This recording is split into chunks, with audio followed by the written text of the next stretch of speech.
In order to achieve greatness, you must first believe you can. You gotta catch this one.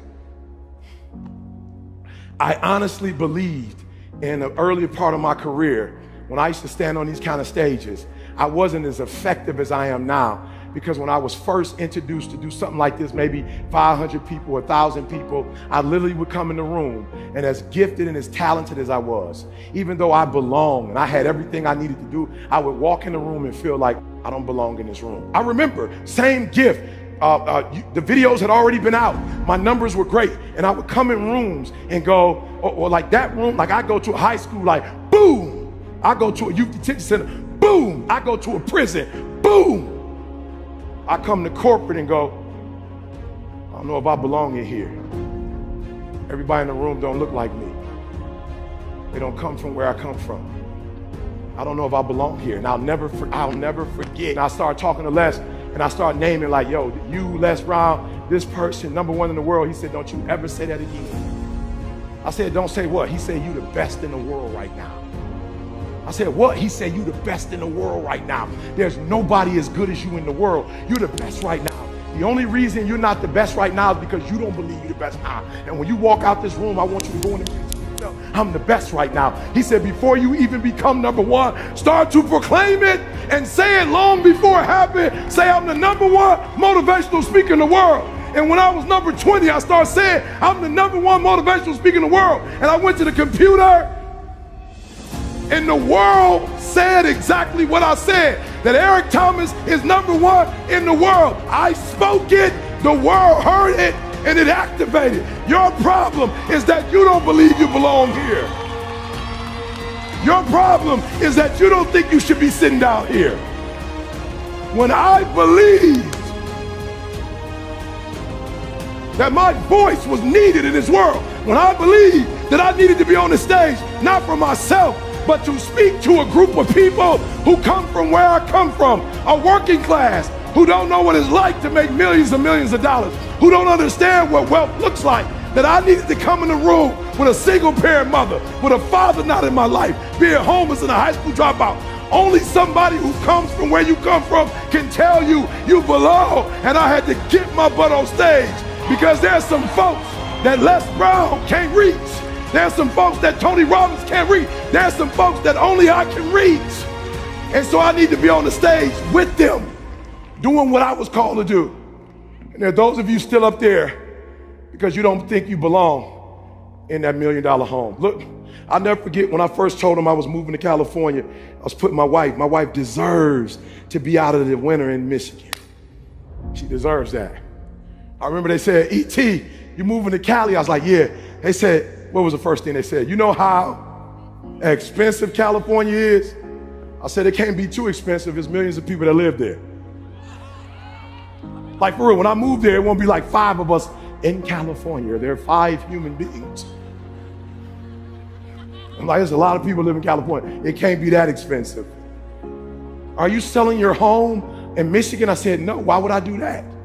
How can you afford 2 homes? How can I not? My wife has MS. How can I not? She wants to be with her family in the summer, and she wants to be in the warmth in the winter. How can I not be bi-coastal?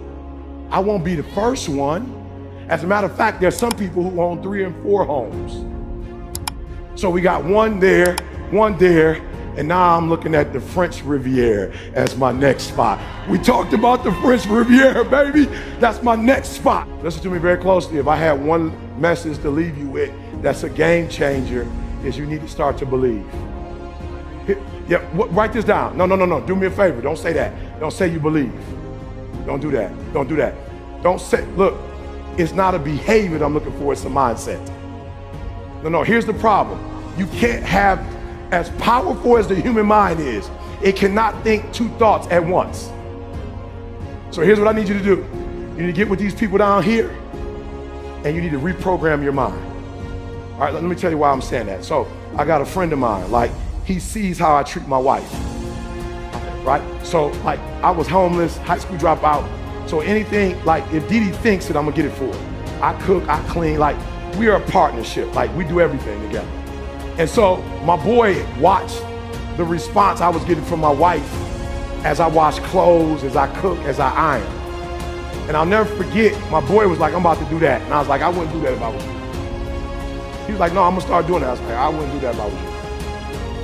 And he didn't understand what I meant.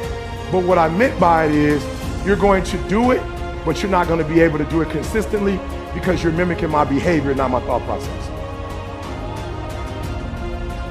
See, you're gonna stop ironing clothes because somewhere in your mind, you think your wife is subservient. See, somewhere in your mind, you think your wife was born to take care of your needs.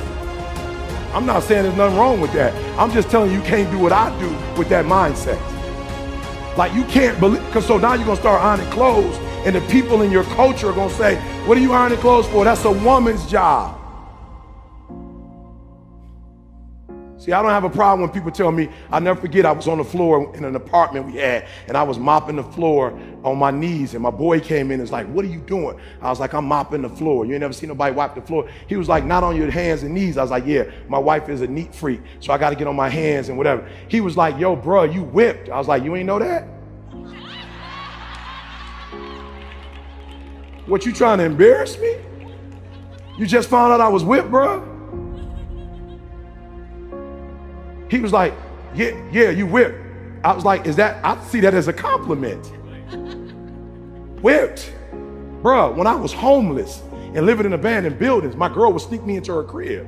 When I didn't have a job, she would give me her allowance at 15. When I went to college, she was the one that said, go get your GED and follow me to college or I'm breaking up with you. When I started my speaking career, she was the one that got her job first as a nurse, and we had health insurance, and the first house we bought, my credit was so messed up, she couldn't even take my last name. She bought the first house with her credit. What do you mean about, yeah, I'm whipped and loving it. I'm about to buy me a shirt that said whipped. So you ain't even gotta ask me. Are you hearing what I'm saying? I worship the ground she walks on because she's been there for me since day one. So you can't mimic what I'm doing if you don't think like I think. I look at my wife as a queen. You look at your wife as your servant. There's nothing wrong with that. There's nothing wrong if you guys have those roles. There's nothing wrong with that. I understand that. I've been with my wife my whole life. All of my success. I can't even divorce her because I don't know what's mine and what's hers. Like, I never accomplished anything on my own. You're not hearing what I'm saying. So there are those of you who want to mimic their behavior. It's not their behavior you need. It's their mindset that you need. It's the way they think is what you need. And when you begin to think the way, let me say this to you, and this gonna be weird for my working class people. I actually worked harder when I worked. I know I got a GED. I'm so simple, it go right over your head. I'm gonna say it to you one more time.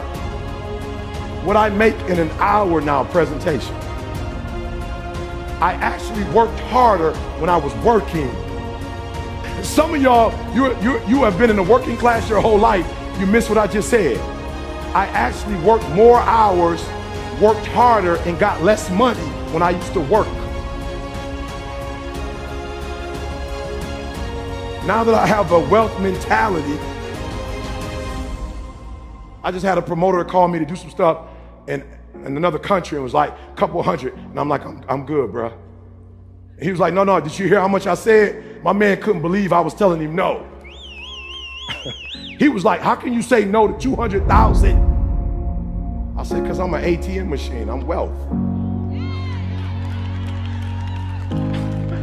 I don't work for money. I think up money. Okay, I'm gonna say it one more time. I don't work for money. I think of ideas and make money.